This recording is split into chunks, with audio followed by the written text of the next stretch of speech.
Tem um outro destaque.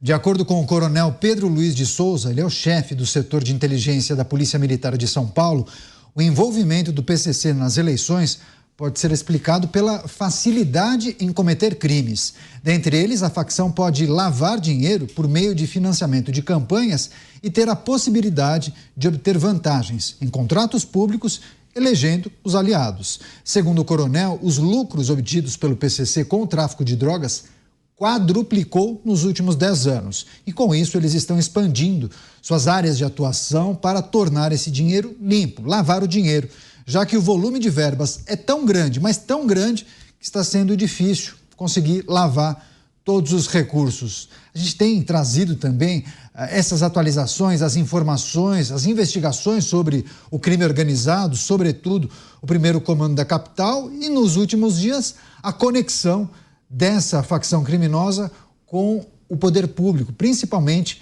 com o processo eleitoral. Vou começar com você, Luiz Felipe Dávila. Segundo esse integrante da inteligência da Polícia Militar de São Paulo, o volume de dinheiro, os lucros obtidos pelo PCC quadruplicaram nos últimos 10 anos. E eles têm tanto recurso para investir que acabaram também utilizando as campanhas eleitorais para lavar o dinheiro, mas também para obter vantagens no futuro, caso os aliados sejam eleitos, consigam vencer essas disputas. Dávila. Bom, o Beraldo já sempre gosta de trazer aqui os números do lucro do crime organizado, né, Beraldo? Mas quase uma Petrobras de lucro. Então, você imagina quanto dinheiro tem aí no crime organizado. E aí, o que o crime organizado, cada vez se organizando para entrar nos negócios lícitos, legais? Então, uma das coisas que mais atrai o crime organizado em época eleitoral, Caniato, é justamente o que chamamos de contratos públicos. Tem aí limpeza de cidade, transporte público. Essa é uma área muito buscada pelo crime organizado, né? E depois, como aconteceu recentemente aqui em São Paulo, que guardas da Polícia Municipal participaram de vamos dizer, de uma milícia local ligada à PCC. O que é isso? Taxa de proteção. O que é taxa de proteção? Quando o Estado não está protegendo as pessoas, o cidadão. Então, naquele inferno que é a Cracolândia, o centro da cidade, ali precisa se pagar a taxa de proteção. Ou seja, esse é um sinal nítido que o Estado precisa retomar o controle. Não é possível que você precisa pagar criminoso para ser protegido. Então, o que o GAECO vem fazendo é desvendando, mostrando a ramificação do crime organizado, e infiltrando nas prefeituras, em contratos públicos, e onde o Estado não atua, nesses lugares muito violentos, como é o caso da Cracolândia, cobrando a tal da taxa de proteção, que na verdade é uma milícia, né? É a mesma taxa que se cobra do presidiário, para mantê-lo na cadeia, para poder ter acesso às regalias na cadeia, que depois isso aí, evidentemente, tem que ser pago quando a pessoa sai da cadeia, para acertar as contas ou esse saldo devedor com o PCC.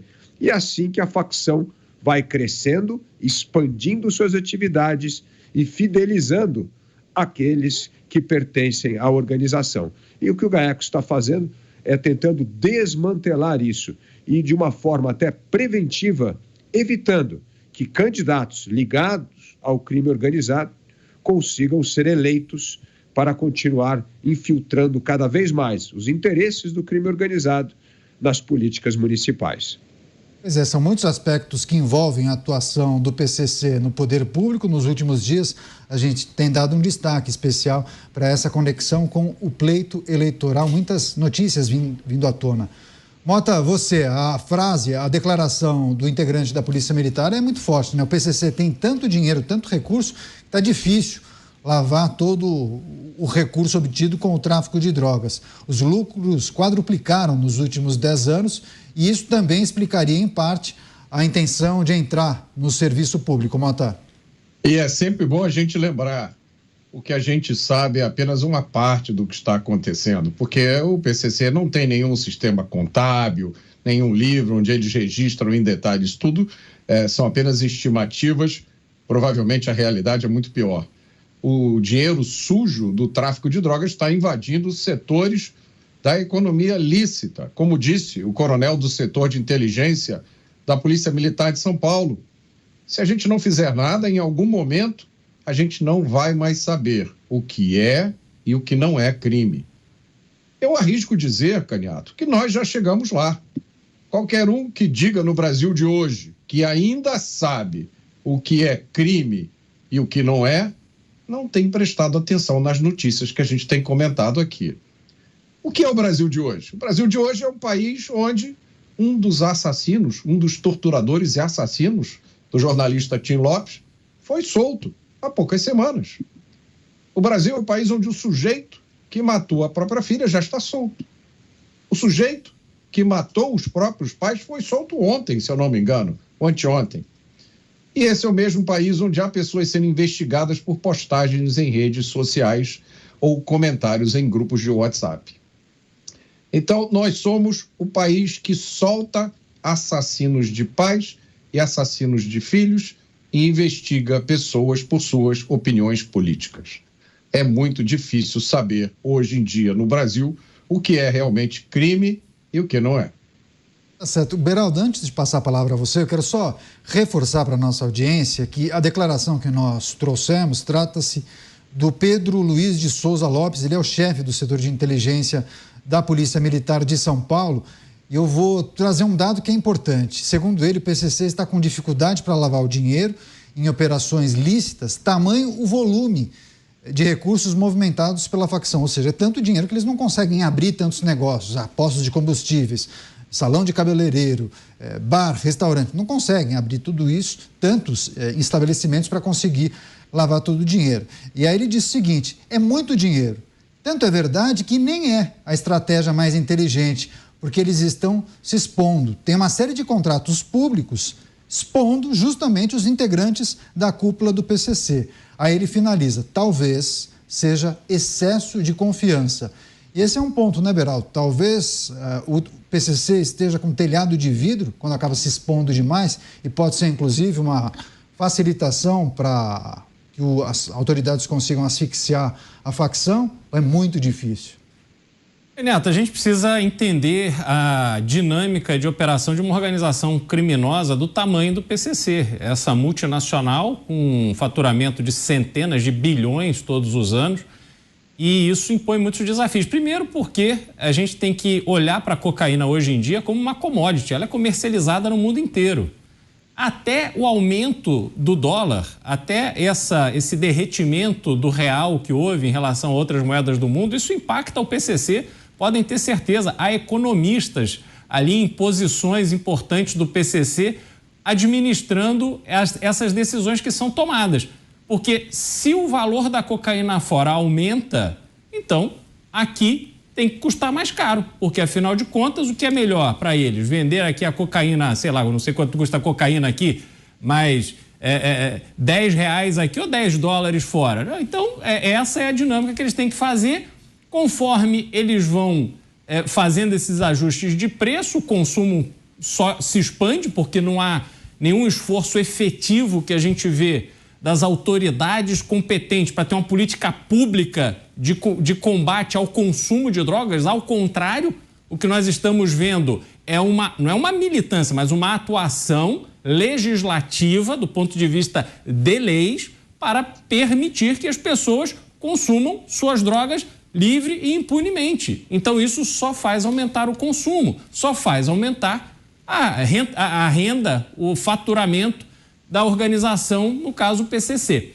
Aí a gente precisa lembrar o seguinte, me chamou muito a atenção quando, há alguns anos, criaram a nota de R$200. E aí eu me questionava, R$200? A pessoa que tem uma nota de 100 já não consegue troco. Por que fizeram uma nota de R$200? A quem interessa, num mundo que vai digitalizando as transações bancárias, o Brasil vai e cria uma nota de R$200.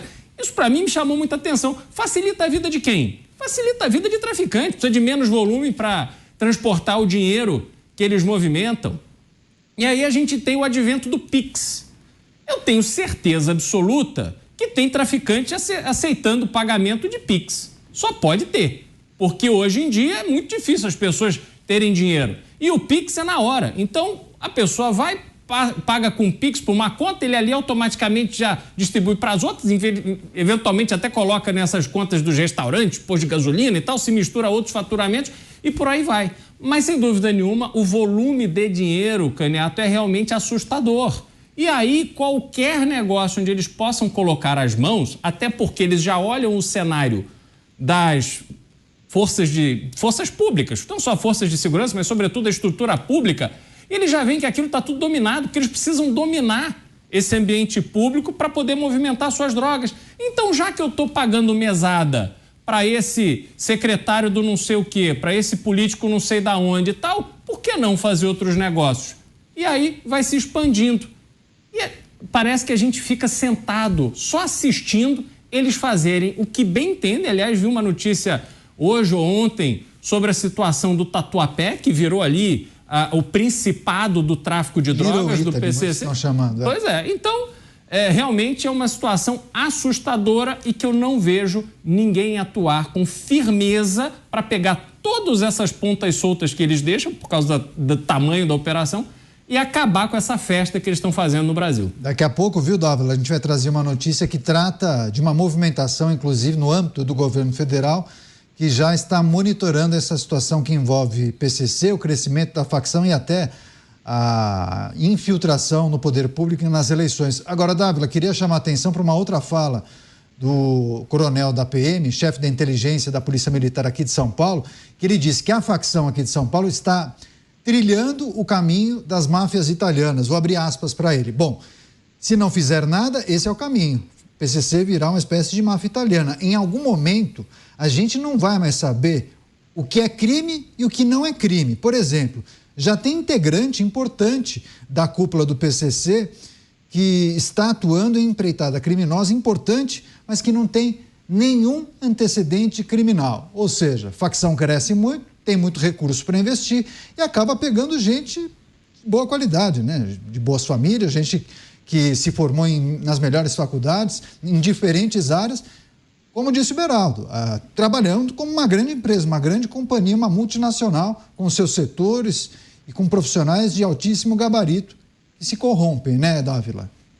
É isso mesmo, Caniato, uma multinacional mesmo, já ligada com essas outras empresas do crime organizado do resto do mundo, tanto nos Estados Unidos como na Europa. E aí tem tudo, tem máfia, tem outras organizações criminosas, né? Nós vimos no México agora, recentemente, nas eleições, o poder dessas organizações criminosas, né, Caniato, que mataram mais de 46 candidatos e assassinaram mais de 150 pessoas que trabalhavam em campanha política. Veja só a ousadia do crime organizado. E se nós não fizermos algo duro, como bem falou o Beraldo, se nós não combatermos isso com todo o poder do Estado, nós estamos perdidos, porque nós vamos caminhar para esse lado. Acho que mais do que uma máfia italiana, nós vamos parecer mais com essa máfia mexicana. Essa sim que toma conta de território e cada vez influencia mais as tomadas de decisão na área pública no país. E é o que eu estou dizendo, é o caminho do Brasil se tornar um narco-estado. Porque a quantidade de droga que nós exportamos hoje é gigantesca. Na verdade, o Brasil hoje é o maior exportador de droga do mundo. Então é por aqui que se passa isso. Como já disse o Mota e o Beraldo aqui, nós não produzimos a cocaína, nós somos apenas uma rota comercial. Isso vem de países como a Bolívia, como a Colômbia, como o Peru. Então, assim, nós precisamos agir para desmantelar isso. E eu gosto muito do Mário Sarrubo, que foi procurador em São Paulo, que hoje está lá no Ministério da Segurança Pública, da Justiça e Segurança. Então, ele é uma pessoa que tem profundo conhecimento da gravidade da situação aqui em São Paulo e, portanto, é uma pessoa que pode hoje, no cargo que exerce, trabalhar e coordenar melhor essas ações do governo federal com o governo estadual, principalmente com o GAECO. Ele conviveu, ele tinha ótimo convívio com essa rede de segurança aqui de São Paulo. Então, me parece um bom primeiro passo para nós começarmos a desmantelar esse poder do crime organizado que aproveita das eleições municipais para aumentar a sua ramificação. Pois é, já que você mencionou esse nome do governo federal, Dávila, enfim, vários integrantes da administração federal estão preocupados com o avanço do crime organizado e também com as ameaças que andam acontecendo. Inclusive, essa figura mencionada pelo Luiz Felipe Dávila, o secretário nacional de Segurança Pública, Mário Sarrubo, ele afirmou que o governo está preparando ações com o objetivo de barrar candidaturas dos aliados das facções nas eleições.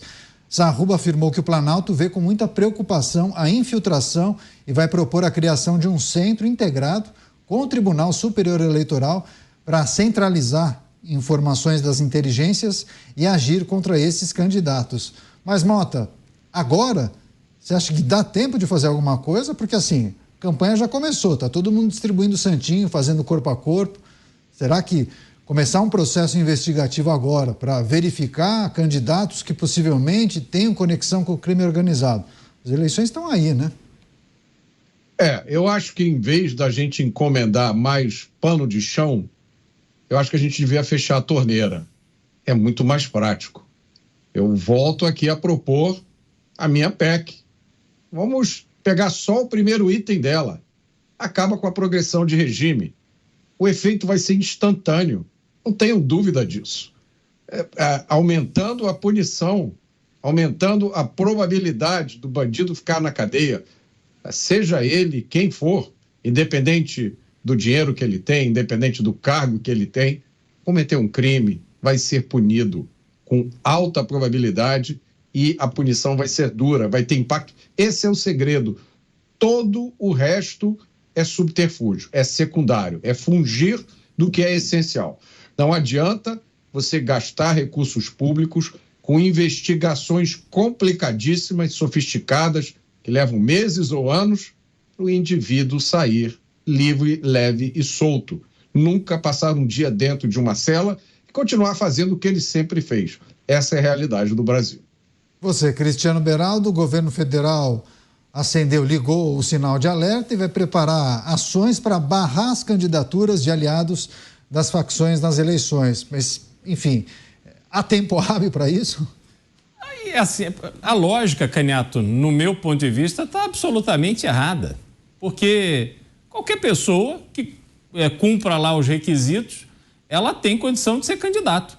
Nós não podemos ver agora uma caça a pessoas dizendo, olha, eu acho que você tem uma ligação com o PCC e você que se encarregue de provar que não é verdade. Aí se torna um problema eleitoral. O Brasil que nós estamos vivendo hoje, a gente precisa ser muito cuidadoso com essas iniciativas, porque elas rapidamente podem se deturpar e percorrer um caminho indesejável. Quando a pessoa tem uma ligação com uma organização criminosa, a polícia tem que fazer a investigação. E a polícia tem que informar os seus achados ali, as provas que conseguiu, e dizer, olha, essa pessoa tem um problema criminal, ela não tem um problema eleitoral.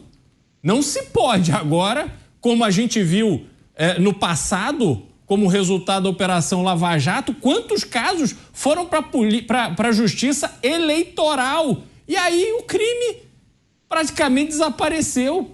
Então, eu olho com muita estranheza e preocupação esse tipo de iniciativa em cima das eleições. Eu acho que esse caminho não é o mais acertado, não.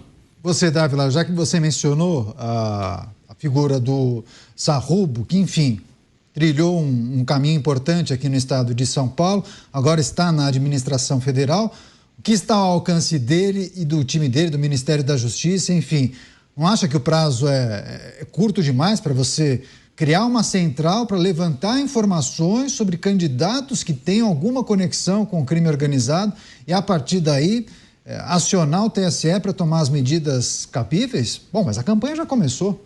É verdade, eu concordo, mas eu acho que tem um jeito que dá para fazer uma grande peneira, que é a questão de antecedentes criminais e de movimentação financeira incompatível com o patrimônio da pessoa. Tem duas coisas que criam um grande alerta.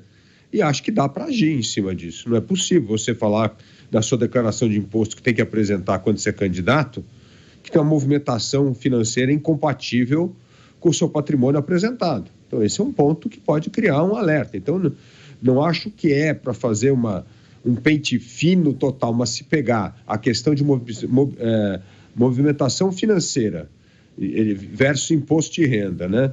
E, além disso, antecedentes criminais, são duas coisas que não pode nem registrar uma candidatura. Então, ao meu ver, isso só já ajudaria bastante, não vai resolver todo o problema, mas dá sim para impedir que algumas candidaturas prosperem nessas eleições. Então, eu prefiro mais a PEC Mota. É exatamente isso que tem que fazer, endurecer pena, fazer com que as penas sejam cumpridas, eu concordo. Aliás, esse projeto já está tramitando no Congresso. Pode ser que com esse embate que agora tem entre legislativo e judiciário, possa ser mais um dos bons projetos que saiam da gaveta e vão à votação. Isso ajudaria demais a reduzir a criminalidade. Pois é, muitos falam, inclusive, que um momento de crise e também de embate entre os poderes acaba sendo uma excelente oportunidade para colocar em projetos para votar, projetos que em outros momentos certamente não seriam apreciados. Bom, a gente vai seguir acompanhando essas movimentações e também as ações que o governo federal prepara para monitorar essa situação que envolve as facções criminosas e o avanço delas no poder público, mas, sobretudo, no pleito eleitoral.